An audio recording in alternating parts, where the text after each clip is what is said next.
Há perguntas que acompanham a humanidade desde sempre. De onde viemos? Por que estamos aqui? Por que sofremos? Por que a vida nasce, cresce, se transforma e desaparece? Por que tudo nesse mundo parece passageiro, instável e sem garantia? O capítulo de hoje entra justamente nesse ponto. Ele não trata apenas da vida como ela aparece diante dos nossos olhos. Ele vai mais fundo.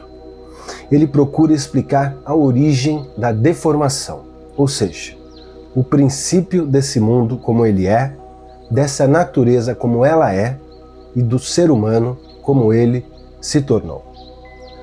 Salve! Eu sou Luiz Rodrigues, eu sou estudante do livro Universo em Desencanto. E nesse vídeo a gente entra no capítulo O Princípio da Deformação. Um capítulo muito importante porque ele fala da origem, da queda, da perda do nosso estado natural e do caminho de retorno através da imunização racional. Logo no começo, o texto diz que os viventes vivem porque têm vida, mas sem saberem por quê. Vivem sem conhecer a razão da natureza, do mundo e de todos assim serem. Essa frase já coloca o problema central. O ser humano vive, trabalha, luta, sofre, deseja, constrói, perde, recomeça, mas no fundo continua sem saber a razão principal da própria existência. E segundo o livro, isso acontece porque a humanidade perdeu o conhecimento de sua origem. Antes de serem corpos deformados, eram racionais, puros, limpos e perfeitos. Viviam na planície racional, junto aos demais racionais, dentro do seu progresso, no seu estado natural. Mas num determinado momento, os habitantes entraram por uma parte da planície racional que ainda não estava pronta para entrar em progresso. E aqui está um ponto muito importante. Eles não fizeram isso sabendo o que era sofrimento, porque eles não conheciam o sofrimento. Eles não sabiam o que era deformação. Eles não tinham noção das consequências. O livro diz que eles foram chamados a atenção, sim, pelo racional superior, mas eles acharam que estavam muito bem. Eles entraram, nada aconteceu de imediato, e por isso eles continuaram. Foram progredindo por conta própria, cada vez mais dentro daquela parte que ainda não estava pronta. Na minha leitura, essa passagem é muito profunda, porque ela mostra que a deformação não começa como uma tragédia visível de uma vez. Começa como afastamento, como descida lenta, como perda gradual de virtudes sem que os próprios seres percebessem. O texto compara isso ao crescimento de uma pessoa. Ninguém sente que está crescendo. A pessoa vai crescendo sem sentir. Assim também foi a deformação, lenta, progressiva, quase imperceptível no seu início. Então, o capítulo descreve que essa parte da planície que não estava pronta começou a se deslocar. Os corpos foram se deformando, perdendo as virtudes, e com o tempo já não conseguiam mais voltar atrás, retroceder. Aquilo que era puro, limpo e perfeito foi se transformando até chegar à nossa condição atual. Essa explicação é forte porque muda completamente a pergunta sobre a vida. O ser humano costuma perguntar: quem fez esse mundo? De onde surgiu tudo isso? Afinal, por que existe o sofrimento? Por que existe a morte? E o livro apresenta uma resposta dentro da lógica racional.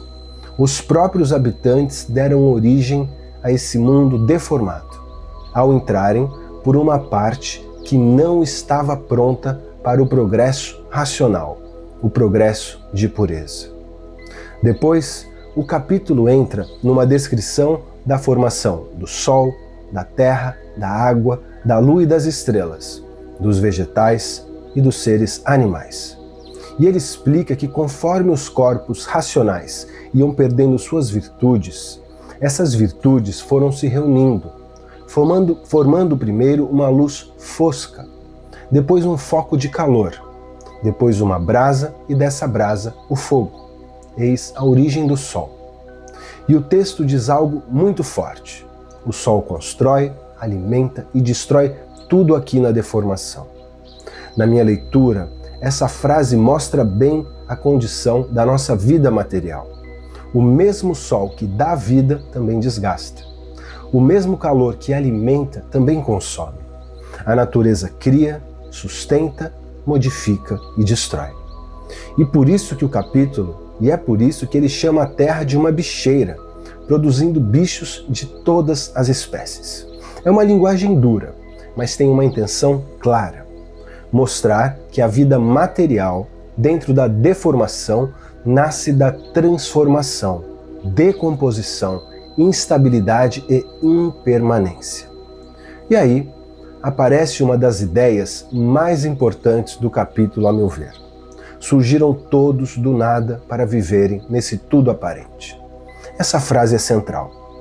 O ser humano olha para o mundo e acha que tudo é sólido, que tudo é definitivo, que tudo é garantido. Mas o livro reforça: é tudo aparente. O corpo passa, a vida passa, as formas passam, os pensamentos mudam, os desejos mudam e as gerações mudam também. Tudo se transforma porque tudo está dentro da deformação. E por isso, a humanidade nunca soube como foi feita, nem o que era antes de ser como é. Perdeu a memória da origem. Perdeu sim o conhecimento do seu verdadeiro estado natural. E o capítulo adiante fala também das primeiras fases dos viventes, mostrando que, no princípio dessa deformação, eram seres sem entendimento algum, sem fala, sem conhecimento da própria origem. Com o tempo, foram se aperfeiçoando materialmente. Passaram aí a enxergar, escutar, a se comunicar, desenvolver noções e construir formas de saber. Mas esse saber, segundo o livro, nunca alcançou a base verdadeira, porque era um saber construído já dentro da deformação. Um saber de quem está tentando explicar a vida, mas sem conhecer o seu princípio. Na minha leitura, essa é uma crítica muito forte ao nosso conhecimento, ao conhecimento humano, quando ele se fecha apenas no mundo material. Afinal, o ser humano pode estudar muito, descobrir muito como descobriu, desenvolver muitas técnicas, mas continuar ainda sem responder as perguntas fundamentais: de onde veio, por que sofre, para onde vai e, afinal, qual é o seu verdadeiro lugar? E então, o capítulo faz uma virada muito importante. A vida, por ser constituída do nada, teria um dia de deixar de ser nada para ser tudo, através do conhecimento, da imunização racional. Veja, essa frase é belíssima, porque ela mostra que o capítulo não está apenas descrevendo a queda. Não, ele está mostrando também o nosso retorno. O capítulo não fala apenas da deformação, mas da saída da deformação. Ele não fala apenas da perda, mas da recuperação pelo conhecimento racional. Com a imunização racional, explica o texto, acabam-se as ilusões, os mistérios e o encanto. Tudo passa a ser desvendado de princípio a fim, com bases claras, cristalinas ao alcance de todos. Na minha leitura, esse é o ponto de positividade do capítulo. O ser humano deixa de ser um livre pensador perdido vivendo de suposições, e passa a encontrar o verdadeiro ideal, saber quem é, de onde veio, para onde vai e, sobretudo, o porquê que vive. E o texto também mostra que, sem esse conhecimento de cultura racional, a vida fica parecendo uma aventura sem base. A pessoa vive porque tem vida, mas não sabe por que vive. Trabalha por felicidade, mas encontra obstáculos. Procura paz, mas vive em preocupação. Quer estabilidade, mas tudo se transforma. E é por isso que esse capítulo fala tanto de ilusão. A humanidade vive fantasiada de felicidade, mas por dentro carrega queixumes, dores, dúvidas e inseguranças. Parece estar bem, mas esse bem é apenas aparência. Essa leitura é dura, mas é muito real. Quantas vezes o ser humano aparenta firmeza, mas está inseguro? Quantas vezes aparenta alegria, mas está em sofrimento? Quantas vezes parece ter controle, mas está apenas improvisando diante da vida? O capítulo mostra que isso acontece porque a vida deformada não oferece garantia. É como uma máquina que de um momento para outro pode parar de funcionar. Na minha leitura, essa é a grande força do conhecimento racional. Tirar o vivente da vida das ilusões, tirar o vivente da suposição, da fantasia, da ideia de que nasceu aqui apenas para sofrer, lutar e desaparecer. O capítulo mostra que há uma origem, há uma causa e há uma solução. A deformação teve princípio e por isso também tem fim. E esse fim, como o livro explica, se dá através do conhecimento da imunização racional, que transforma a deformação para o seu verdadeiro estado natural e o ser humano retorna, através do estudo, para o seu verdadeiro estado natural, de ser racional puro, limpo e perfeito, no seu verdadeiro mundo de origem, o mundo racional. Bem, antes de finalizar, quero deixar você um convite. Acesse o site oficial da Cultura Racional, www.culturaracional.com.br, e saiba mais sobre o livro Universo em Desencanto. Eu agradeço imensamente a sua atenção e até o próximo vídeo. Salve!